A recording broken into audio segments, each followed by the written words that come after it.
sampurasun nepangkeun lami abdi si Uy Sutiana gitu.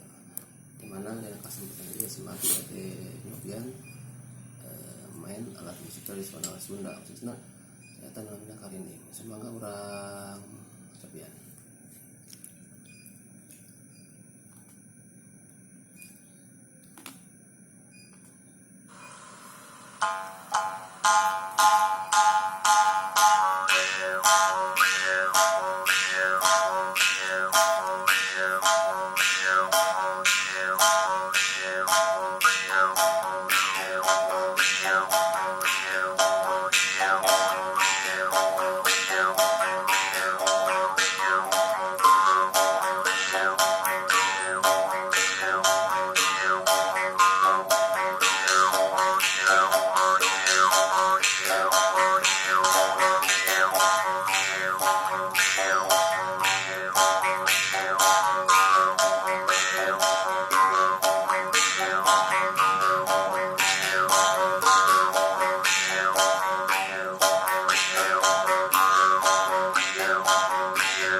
Sakitu anu kapiatur sampurasun.